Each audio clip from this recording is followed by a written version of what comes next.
Boom! We are off with another episode of Booze Your Daddy, the podcast. I'm your host, Dr. Alan Snyder, here with my co-host, Stephanie, Blue, and True Dancona. What's up, Boo? Woo! Boo, boo, boo. This is me punching out the competition. Poo, poo, poo. Poo, poo, poo. Alrighty, off to a good start already. What's good, baby girl? What is good? Everything is good. Is amazing. So we don't usually talk about anything we're going to say during the show. You know our listeners all think we rehearse every episode. Yeah, I know they do. They've all been in conversations with us. But I actually did pick a topic this time, and I told you I don't know your stories. So the story is going to kind of tie on to last week's Halloween episode. That's how I arrived at this. With the Queen of Scream, which people love. They loved that fucking episode. Yeah. Loved it. I don't know why. We were like our great selves, but Lauren was like, she was just okay, right? I think they were like, oh, someone else we know. It's great to hear. Tired of these two schmucks. But so let's crack the beers before we get into the story, because we got some good stories. And for those that are not viewing with their eyeballs, Dr. Alan Schneider is dressed up in his best date attire. He's got a button-up shirt, and all the buttons are up.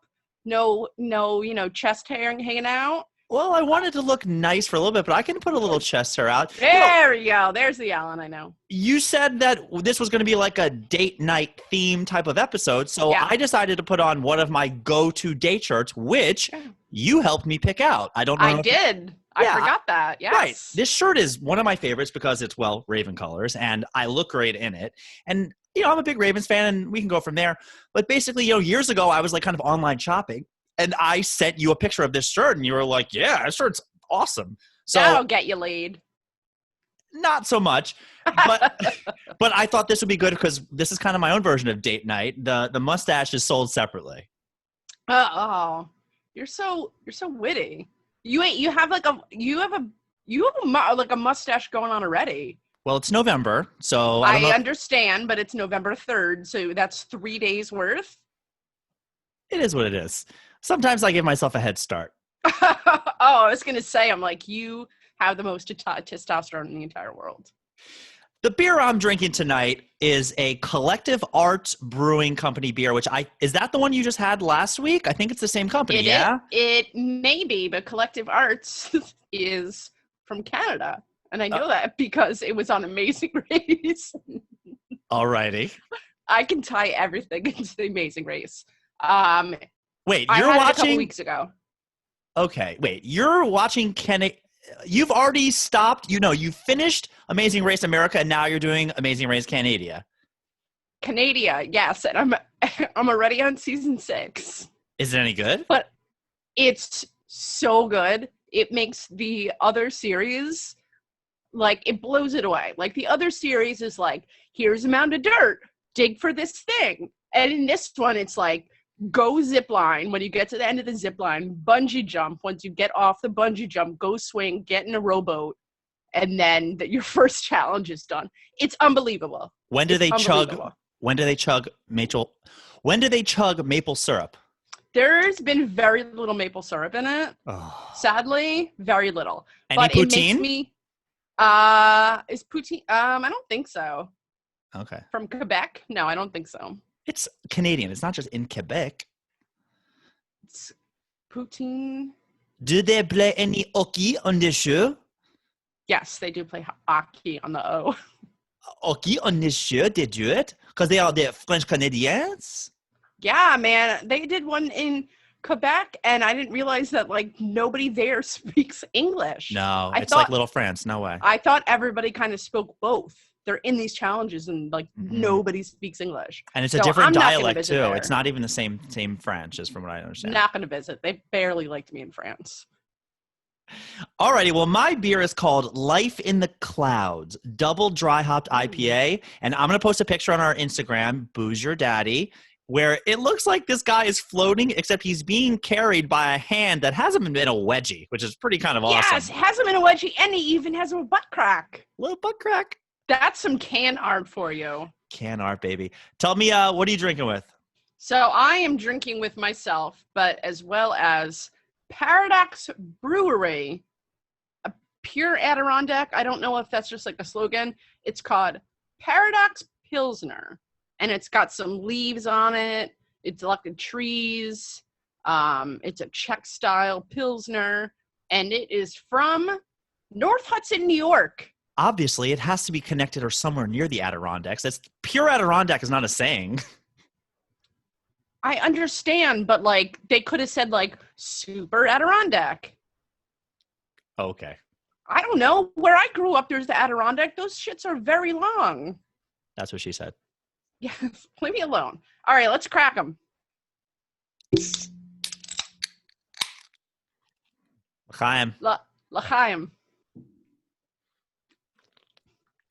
That's very good. It does not taste like pine trees, which is on there. So I'm happy about that. Very so nice. I'm going to let you know how I got to this topic. So the topic is going to be like bad dates, like the worst person that you went on a date with, or like really horrible reasons you were given for being stood up. And by like bad dates, I don't mean like, oh, it didn't go well. It was like, oh man, she got to the bathroom and took a bunch of pills and came back, like really bad. So, I mean, that didn't happen to me. But so I got here by thinking about the Halloween and funny story. So that time was when I was in my 20s, which when you're in your 20s, you can be dressed up for Halloween and it doesn't matter as long as you're a girl in your 20s.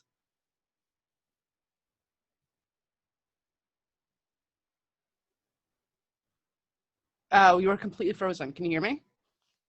Okay. So thinking back to past Halloweens, and one of my favorite ones is that I went out to the bar dressed as a troll, but like not a sexy troll, whatever. Full on nude bodysuit.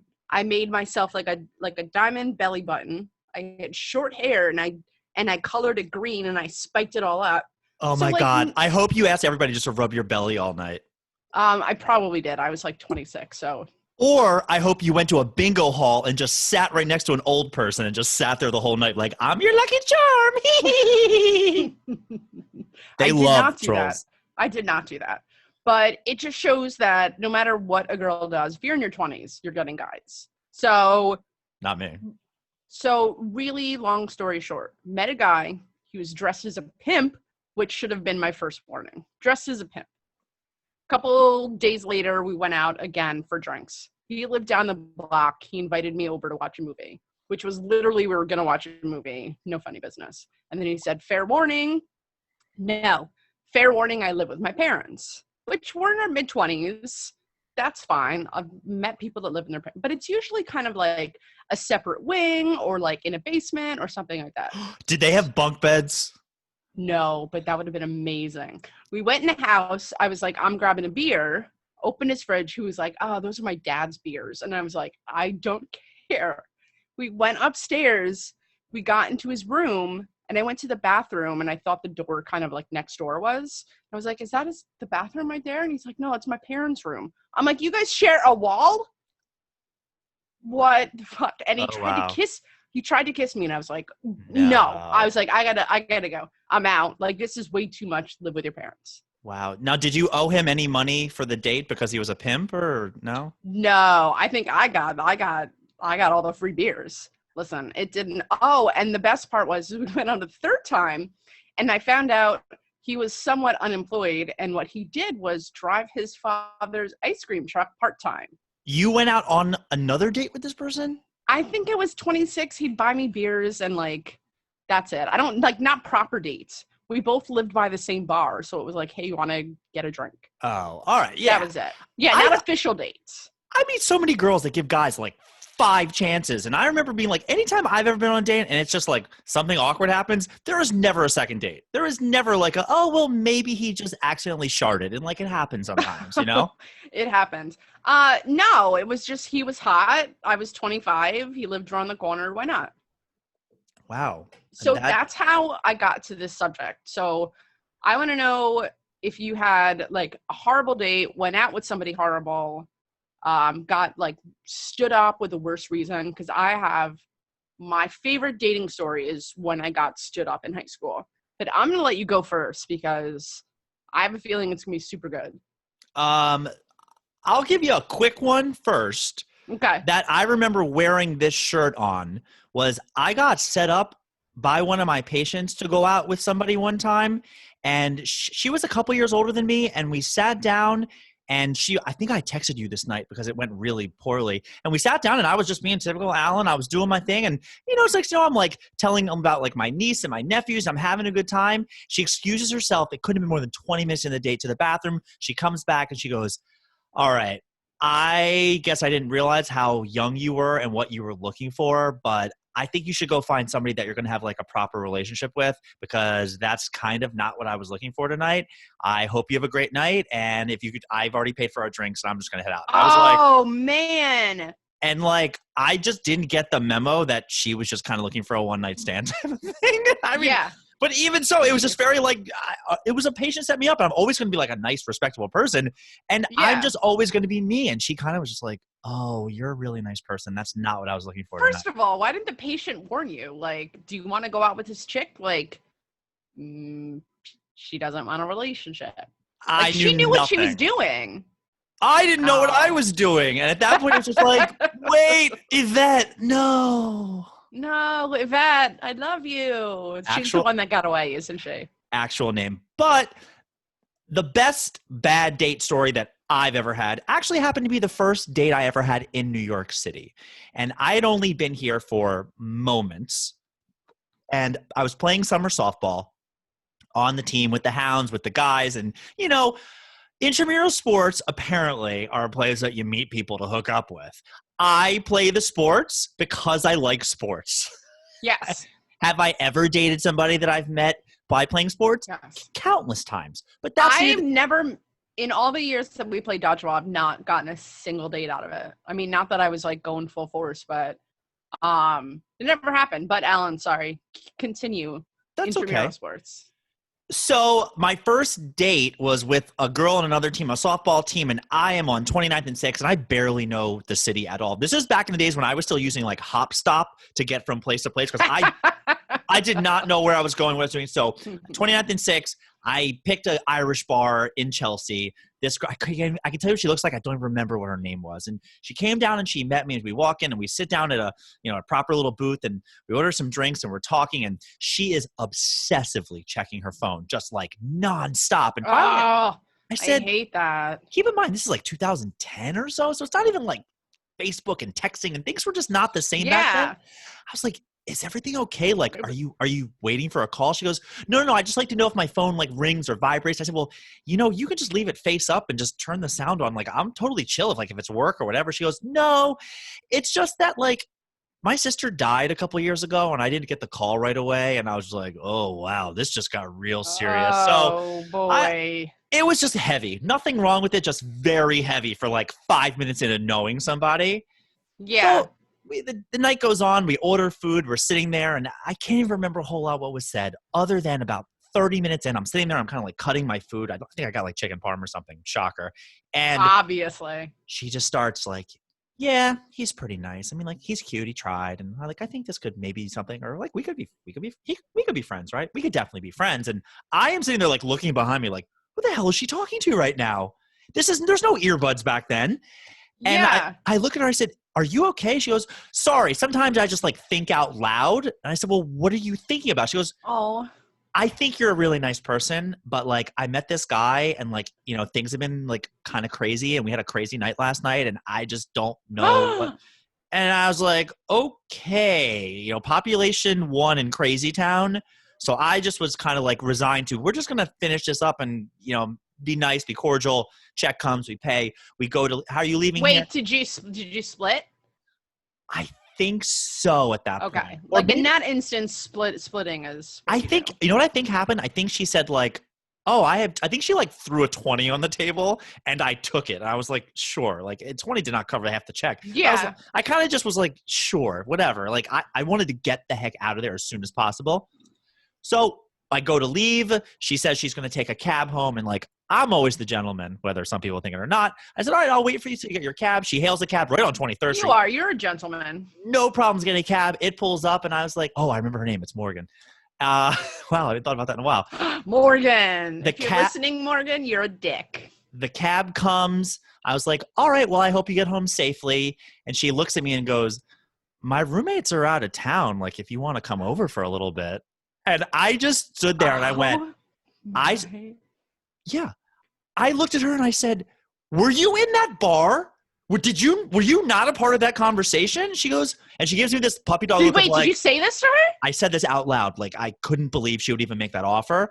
And I berated her. I mean, it was probably a little aggressive. And she gave me puppy dog eyes of like, well, and I went, you have a great night. And I remember walking home. Oh, thank the Lord. Yeah, it was so weird. I walked home and I was like laughing the whole time, being like, that was crazy.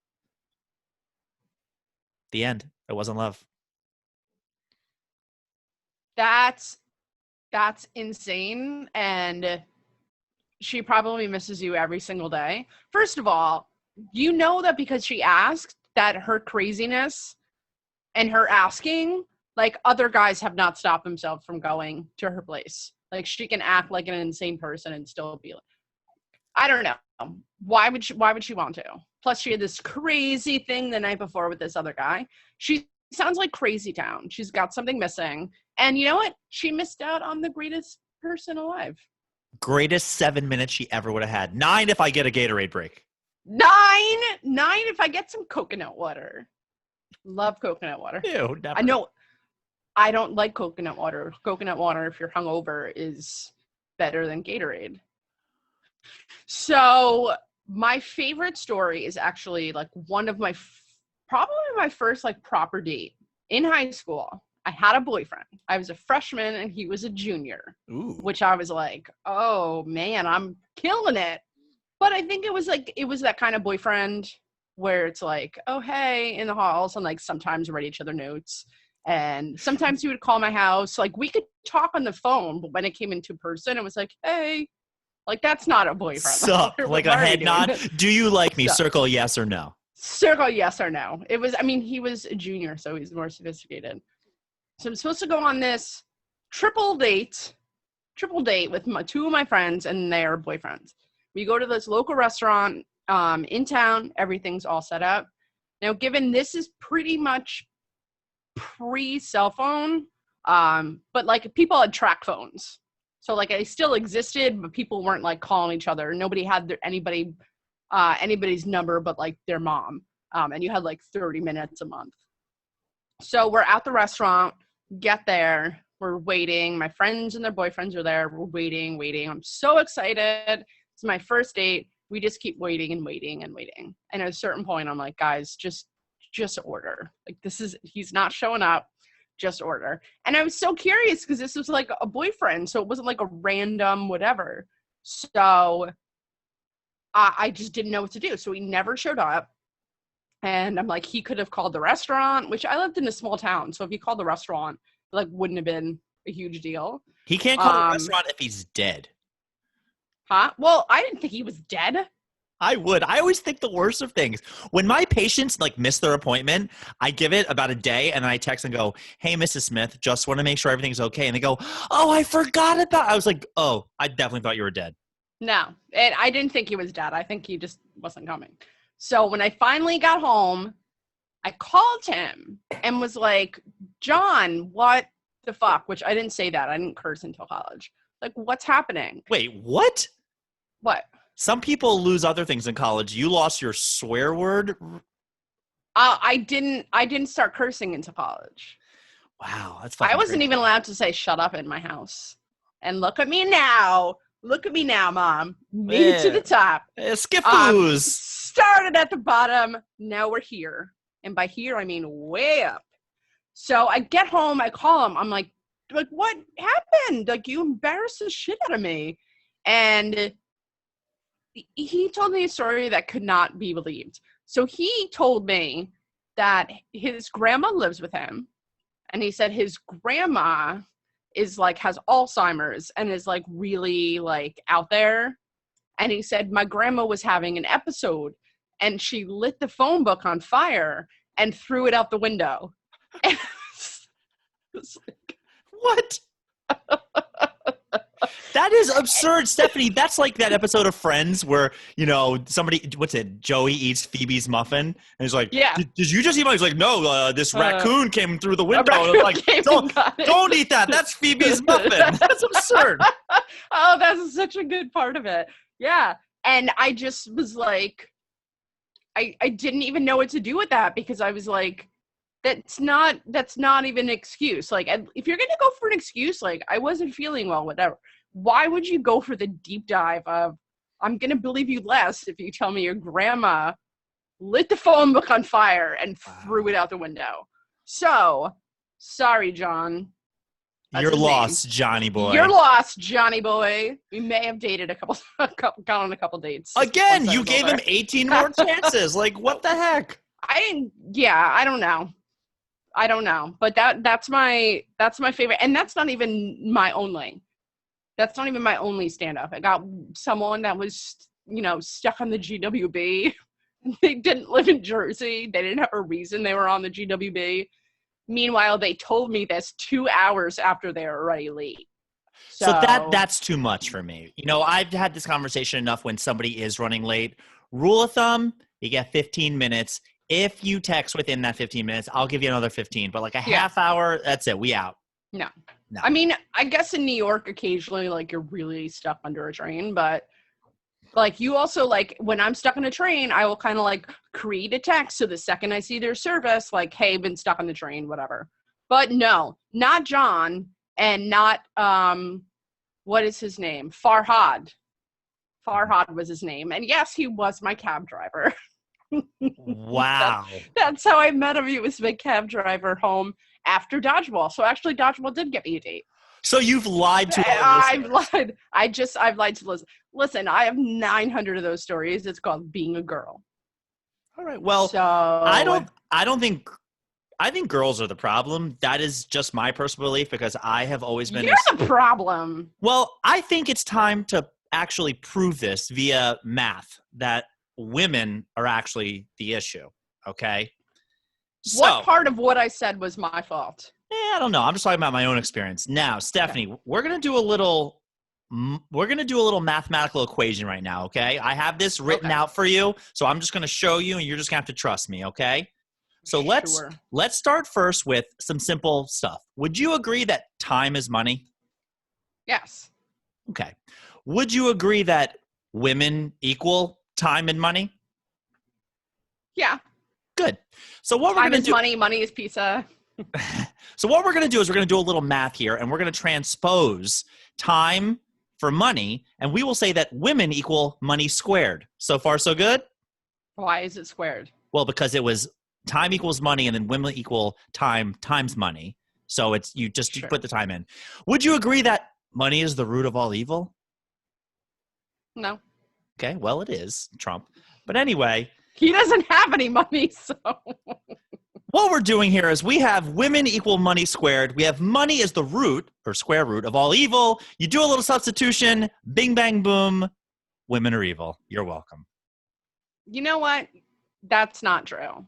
Some women are very nice, just like some men are very nice. But for the most part, you guys are like just the worst. Our friends that are married are just lucky they found someone that wasn't a horrible person, or that are in relationships. I have not met them. Farhad and John. Hope you're listening. Idiots. Do you know who's really horrible people? The most horrible people in this world? I mean, I can say a lot of answers. Our listeners aren't going to like it, but go for it. Anybody that's a fan of the Pittsburgh Steelers are the worst people in the world. Why? Just because you hate Big Ben doesn't make them all horrible. James Conner's amazing. All right, now I need to let you know something that I guess I haven't told you yet, but they're pregnant. Raven Steelers this past week, I went to a tiny bar in central New Jersey called Hooters, and I watched football. You son of a gun. Turns out I can't. You know what? This is their last episode, folks. Turns out it was a Steelers bar.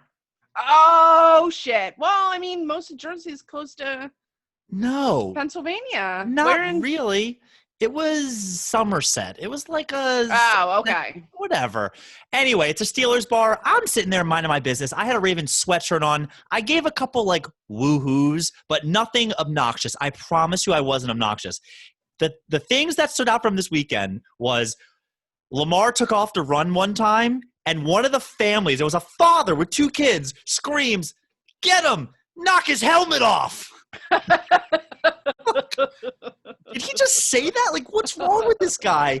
And then there was this other guy, this older guy there who was sitting, I don't know, maybe like 6 feet from me. And I promise you, I was like not obnoxious in the least. I was just eating my wings, doing my thing. And then, the Ravens scored a touchdown. I was like, woo, yeah, all right. And then the Steelers have a touchdown, and he obnoxiously like leans over with this like wanting to like kind of get in my grill a little bit to get to you. And I was just like, okay, like it's not that big of a deal. And as you know, the Ravens did lose, but as the Ravens were driving down the field, one of the Steelers guys injured himself. I forget which guy it was. He's on the ground, and Lamar runs up to the line, and not like obnoxiously loud, but I went, hey, that's an offsides, right? He's laying on the 50. And we're up. I mean, am I crazy for what I said? That the Steelers? You're right. I went, hey, that's an offsides 5 yards. The guy turns around and goes, hey, buddy, fuck you. No, seriously, fuck you. And I was like, crap? Now, you're not going to believe this, but so the Ravens are now driving. And here was my plan. The Ravens were going to score a touchdown. I was going to stand up and do a caw, at which point I was now hoping this guy, by the way, he couldn't have been any less than like 50, 55 years old. Wait, this is the guy with the kids or no? No, the guy with the kids had left by now. This is the guy with this long ponytail, had some stupid Bradshaw jersey on, and I thought he would then step to daddy. Yeah. Now, I put my phone and wallet in my pocket, and I had a beer stein with a handle on it. I had my hand on that. Stephanie, I swear to God, I was going to hit him in the face with it if he came near me. I was like, because I was totally sober, and I was not being in the least bit obnoxious. This guy was like, he was trying to pick a fight. Like he was, when anybody turns around and goes, hey, fuck you. Like, and it was and like, I'm there, and like, Timmy and I just like roll our eyes like, Jesus, the hell's wrong with this guy? Like it was. So wait, what happened? Did the Ravens score a touchdown after that? No, the Ravens didn't score a touchdown. They lost the game. He did like a victory. I'm aware of that. Yeah, he did a couple of victory laps, and I was just like, whatever. I mean, like, I'm not playing. I don't care that much. But it got really real. So men are bad, women are bad, but we'll both agree for the sake of this conversation, Steelers fans. Men are the worst. Yeah. No, Steelers fans. Yeah. Steelers fans are the worst. Yes. Stephanie, are you ready for trivia?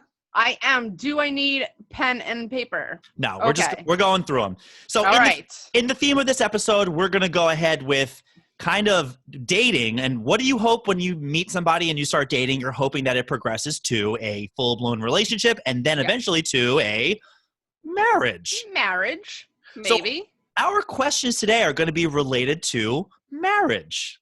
Or, good Lord, as you're barking up the wrong tree with that. As they say in Princess Bride, marriage. Marriage. All righty. All right, let's go. Question number 1. Which month is the most popular for weddings? June. Correct answer is June. Woo! The goddess June. Because it's hot, but it's not too hot. The goddess June rules marriage and childbirth. In reality, it's probably the weather is infinitely better than most months. On the counter, the least popular month was January. Yeah, who the fuck wants to get married in January? I had a friend that got like married in like the end of November, and we were all like, what the fuck? They made us take pictures outside. The most unlucky month to get married in is May, apparently. The most divorces happen for people who got married in May. Really? I'll steer clear of May. Question number 2. What is the largest wedding destination in the United States? If you think about it, you'll get it. The largest wedding destination, like where people do like a destination like wedding, or? The most weddings that happen in the United States. Hawaii. Hawaii is number 2. Ooh. You're going to kick yourself. Can you give me the first letter? L. Louisiana? Las Vegas, Nevada. Ah, fuck! I'm gonna kick myself. Oh, that's the worst. 110,000 weddings happen every year in Vegas. How did I not even think? You're right. How did I not even? You know what? I was thinking state, but I'm glad that I got Hawaii. Yeah, I'll take it. I thought that was kind of aggressive. No. What, me saying Hawaii? No. 110,000 weddings. Yeah, that's a lot. That's lot. 110,000 people make mistakes. Not all. Only Brittany and Jason Alexander. Not that yes. Jason. Yes, they're the only ones. Only ones to ever made a mistake. Question number 3. According to the Knot, what percentage of brides still wear the traditional diamond in their wedding ring, plus or minus 10%? How many have a diamond in their wedding ring? The traditional diamond in their wedding ring, yeah. Plus or minus what percent? 10.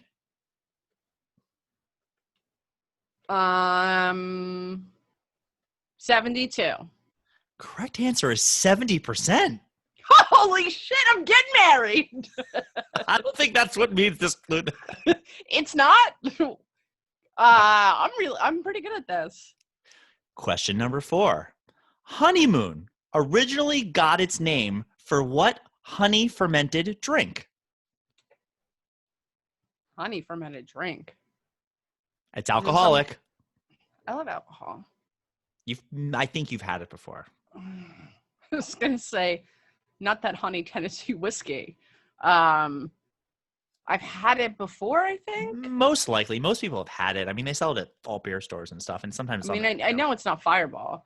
No, starts with an M.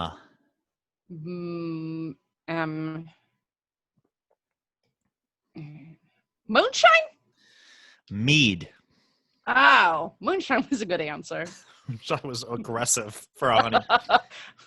So the couple drank mead because it was meant, the part of it is honey is fermented. That's where you get the term honey. And then moon is because the whole first month of the marriage isn't supposed to be, the mead is supposed to be an aphrodisiac for the whole first moon. So that's where the term honeymoon comes from. Got it.